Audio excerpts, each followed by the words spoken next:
Heyo, welcome to another episode of Sports Talk. I'm Mirza here, my brother Mustafa, and what a UFC fight night it was. It was actually a really good card. It was a fight night card, definitely, but a really good fight night card, and it did live up to somewhat of the expectation I had. Some fights were more dull than the others, but it was still an exciting card, and everyone put on a fantastic performance overall. Let's just break down the fights from the first fight on.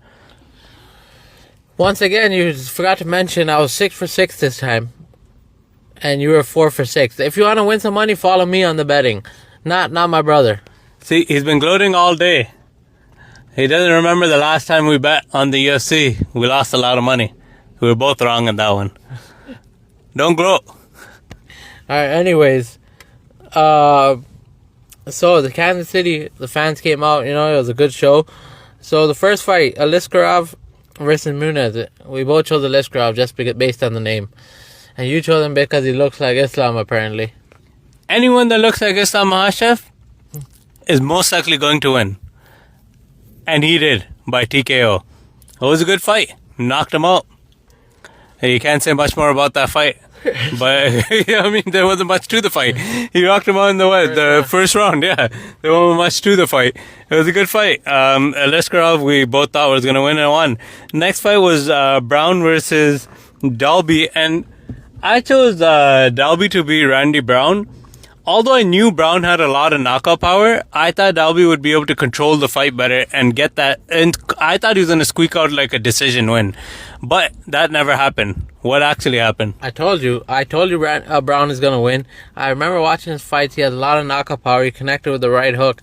And that's all there was to it. A welterweight showdown, second round finish. Yeah, it was a devastating punch though. It really hurt him. It really knocked the lights right out. But but I'm just saying, I wasn't expecting Randy Brown to have that type of power. I knew he had some power in him, but not that. The next fight again, we got. This is Mamagedov versus Michel Pereira. As Abus Mamagedov versus Michel Pereira.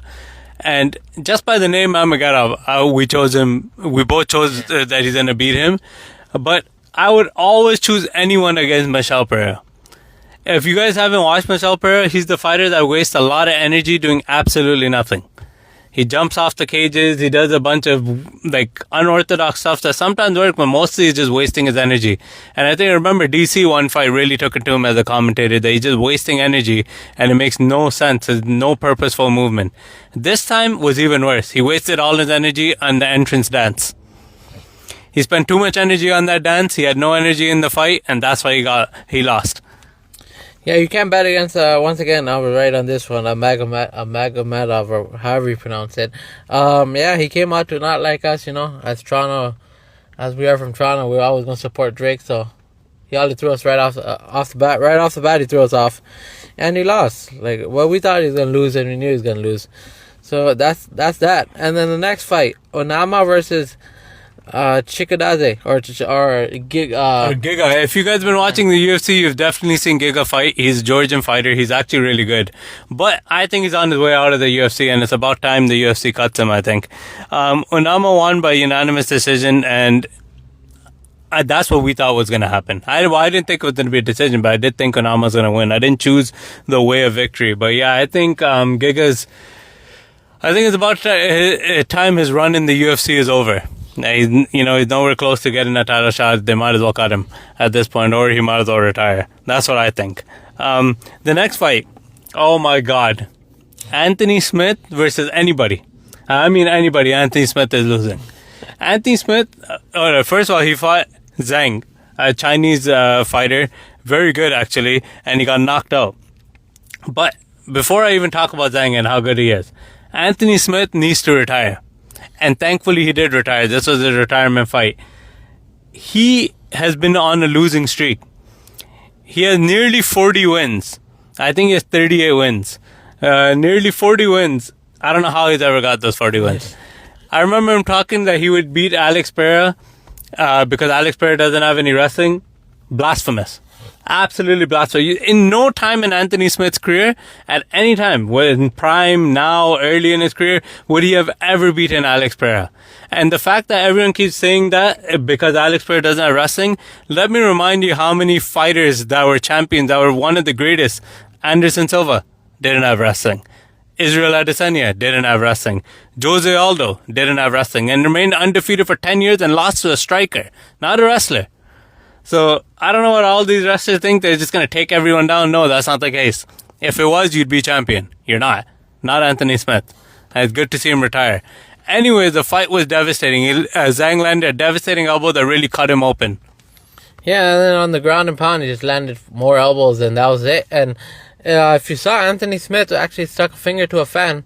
But he was saying the fan was calling him names and sticking the finger to him. But even before the fight and after the fight, he was actually going to attack the fan, but Zhang had to hold him back, which is not professional by Anthony Smith. I know fans say a lot. You gotta know it. He's a veteran in the game.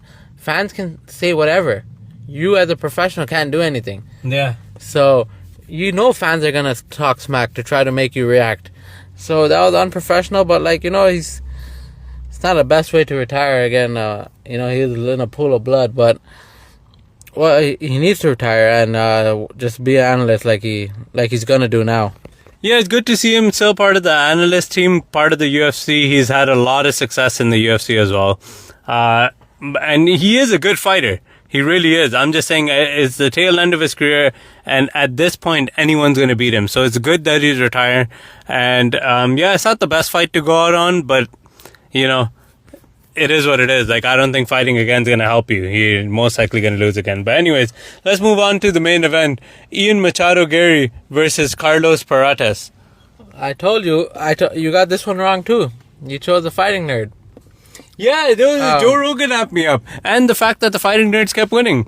Was Silva just won. The guy that barks were against, what was the name? Bryce Mitchell. But anyways, Joe Rogan amped me up. He's like, they use data scientists and statisticians to mark their results and use data to make their fighters better. Got me all hyped up. But Parates almost did knock him out. Yeah, Ian Machado Gary controlled the whole fight until the last round. He got caught, and then, honestly, if Parates had more energy or just threw more punches on the ground, even when he let him get up, but then he wasn't throwing hard enough. If he just threw more punches, the referee may have stopped that fight. He came close, and he needed the finish. He came close, but he couldn't do it. I think he just ran out of gas at the end because he wasn't throwing enough punches the last 30 seconds of the fight when Machado was on the ground. If he just threw a few more punches, the referee maybe would have stopped that fight. But it was a good fight. Machado Gary, like I said, he's a championship fighter. He's only lost to Rakhmonov on a short notice fight, and Rakhmonov is fighting Bilal next. Well, we're assuming. That is the assumption. Right now, Bilal is fighting Jack Della Mandela. Yeah, can't say the name. Yeah, they don't promote Brother Bilal, but yeah, I don't know what it is. They keep promoting that the fight's in Montreal, but they're not even all the commercials that we've seen. No one's even promoting is Bilal. It's coming back to Montreal. Okay, but who's fighting? Anyways, that's going to be a fun fight to tune into that fight. I don't know who's going to win that. We'll make our predictions about that fight closer. But yeah. It'll be good to see Rakhmonov get the winner, and I think maybe Ian Gary needs to do one more fight against someone. Sean Brady? Yeah, maybe against Sean Brady. Sean Brady just dominated Leon Edwards, so maybe they can do that as the winner of Bilal and Jack fight Rakhmonov, and then the winner can fight the winner of Sean Brady and Ian Gary. Yeah. So let's see what happens. A lot of exciting fights to look forward to in the welterweight division. And yeah, that's it for our podcast for today. Thank you for listening.